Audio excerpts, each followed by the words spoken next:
Wala ka nang babalikang pamilya. Sigaw ng asawa kong ubusan ng pera habang nasa abroad ako. Pero nang bigla akong umuwi, isang nakakagimbal na katotohanan ang nagpayanig sa buong barangay. Hindi ko malilimutan ang gabing iyon.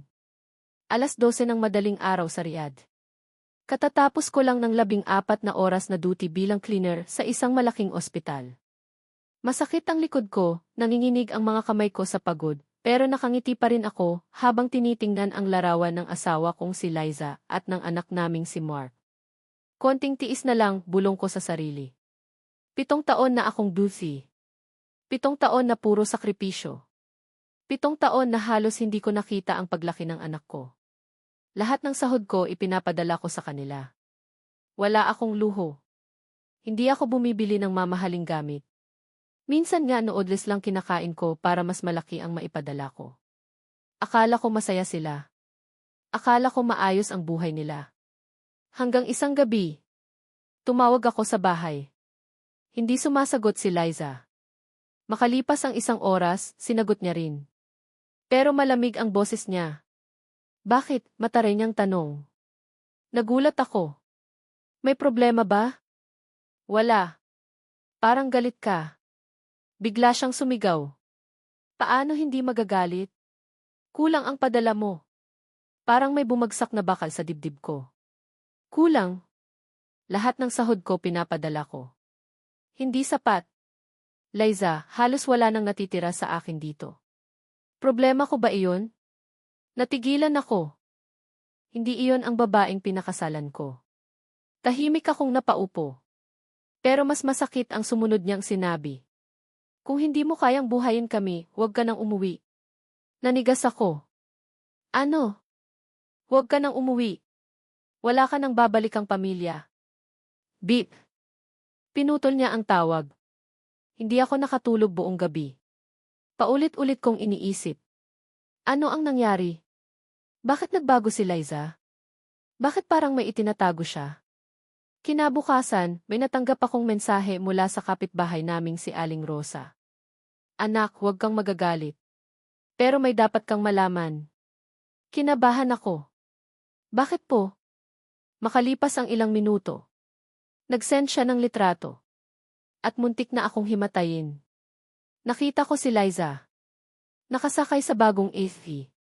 Katabi ang isang lalaking hindi ko kilala. Magkahawak sila ng kamay. Parang sumabog ang mundo ko. Hindi ako makahinga. Hindi ako makapaniwala. Hindi totoo ito, bulong ko. Pero sunod-sunod pang litrato ang dumating. Mga litrato nilang magkasama sa resort. Sa restaurant. Sa mall. Parang tunay na mag-asawa. Tumulo ang luha ko. 7 taon. 7 taon kong tiniis ang lungkot. 7 taon kong isinakripisyo ang sarili ko. At iyon pala ang kapalit. Pagkakanulo.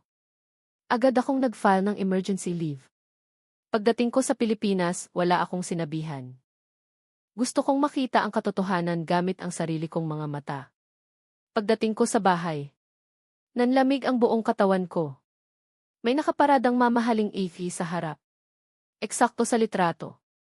Nanginginig akong lumapit. Pagbukas ko ng pinto, tumambad sa akin si Liza. Namutla siya. Parang nakakita ng multo. Ronald. Surprise. Nanginginig ang labi niya. Anong ginagawa mo rito? Bahay ko ito. Tahimik. Nakakatakot na katahimikan. Maya-maya, may lalaking bumaba mula sa hagdan. Nakatapis lang ng tuwalya. At doon ako tuluyang nagdilim ang paningin. Sinong lalaki ito? Sigaw ko. Nataranta si Liza. Ronald.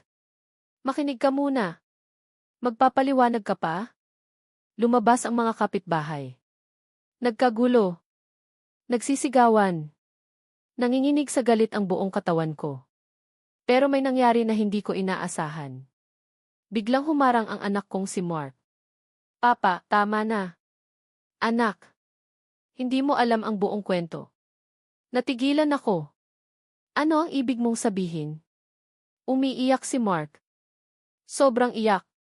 Hindi siya kabit. Parang huminto ang oras. Ano? Hindi siya kabit. Tumingin ako sa lalaki. Nalilito.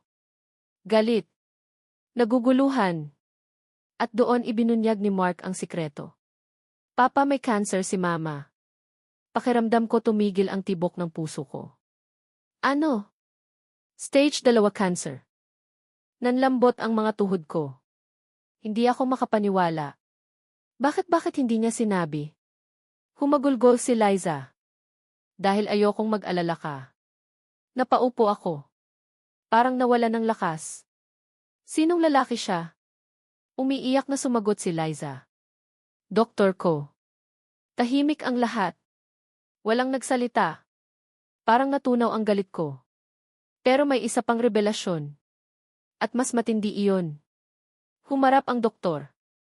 May dapat ka ring malaman. Nagkatinginan kami. Hindi ako boyfriend ng asawa mo. Kung ganoon, bakit kayo magkasama? Huminga siya ng malalim. Dahil ako ang tunay mong kapatid. Parang sumabog ang mundo. Ano? Napaiyak si Liza. Napaiyak si Mark. Pati ang mga kapitbahay na pahawak sa bibig. Hindi ako makahinga. Impossible. Ngunit inilabas ng doktor ang mga dokumento. Lumabas na noong sanggol pa kami, naiwalay siya sa pamilya dahil sa isang illegal na adoption skandal. Matagal niya akong hinanap. At nang malaman niyang asawa ko ang pasyente niya. Doon niya natuklasan ang koneksyon namin. Gusto niya akong makilala. Pero hinihintay niya ang tamang panahon. Napaupo ako habang nanginginig. Hindi ko alam kung iiyak ako o matatawa. Isang araw lang. Isang araw. At bumaligtad ang buong buhay ko. Akala ko kabit. Akala ko pagtataksil. Akala ko tapos na ang pamilya ko. Pero ang totoo, may sakit pala ang asawa ko. May nawawala pala akong kapatid. At ang pamilyang akala kong mawawala. Mas lalo pang nabuo. Makalipas ang 1 taon, matagumpay na nalampasan ni Liza ang paggamot. Naging maayos ang lahat. At sa unang pagkakataon matapos ang 7 taong pagiging beef. Nagdesisyon akong umuwi ng tuluyan. Dahil doon ko napagtanto ang pinakamahalagang aral sa buhay. Minsan, ang nakikita nating pagtataksil ay hindi buong katotohanan.